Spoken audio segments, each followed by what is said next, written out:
महाराष्ट्र का एक ऐसा अनोखा गांव जहां कोबरा के साथ खेलते हैं बच्चे। महाराष्ट्र के इस गांव में कोबरा सांपों के साथ रहते हैं लोग। इस अनोखे गांव के लोग घरों में बनाते हैं सांपों के रहने के लिए जगह। स्कूल और पब्लिक प्लेस पर भी घूमते दिखाई देंगे आपको सांप। इस गांव में सांपों के कई मंदिर हैं मौजूद। हर साल इस अनोखे गांव को देखने आते हैं सैकड़ों लोग। इस बात से हम सभी वाकिफ हैं कि भारत एक ऐसा देश है जहां सांपों और हिंदू देवताओं का पुराना संबंध रहा है, खासकर भगवान शिव का।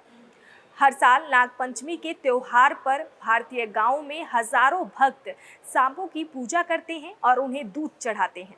हालांकि आपको इस बात से हैरानी होगी कि महाराष्ट्र के 200 किलोमीटर दूर शोलापुर गांव में शेतपाल नाम का एक ऐसा अनोखा गांव है जहां लोग सांपों के साथ रहते हैं।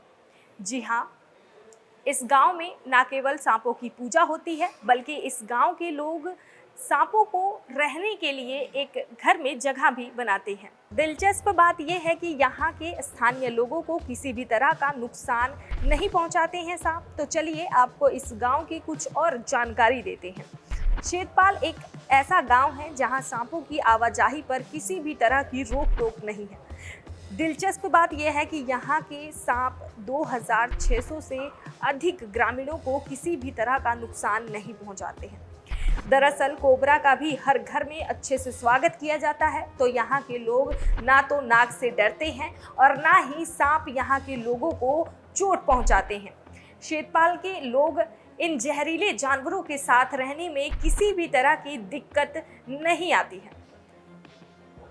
रिपीट, शेतपाल के लोगों को इन जहरीले जानवरों के साथ रहने में किसी भी तरह की दिक्कत नहीं है, बल्कि आपको हैरानी होगी कि यहाँ के स्थानीय निवासियों ने घर में एक विशेष कोना बनाया हुआ है जहाँ कोबरा सांप आकर रह सकता है, कुछ देर आराम कर सकता है। अगर गांव का कोई निवासी नया घर बनाता है तो वे घर के एक कोने में खोखली जगह बनाते हैं जहां सांप आ जा सकते हैं। इस गांव के लोग सांपों को पालतू जानवर के रूप में मानते हैं। यही नहीं, जब बच्चे स्कूल जाते हैं तो वे अपने साथ सांपों को भी ले जाते हैं।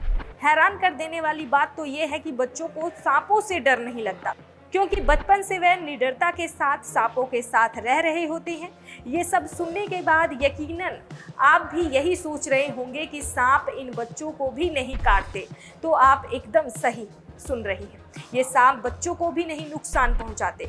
किसी भी बाहर के व्यक्ति को शेतपाल में आना और वहां घूमना फिरना थोड़ा मुश्किल होगा, लेकिन अगर आप असल में उनसे दोस्ती करना चाहते हैं तो आप केवल कुछ दूध और अंडे और ढेर सारी चीज़ों के साथ उनसे मेलजोल बढ़ाना होगा।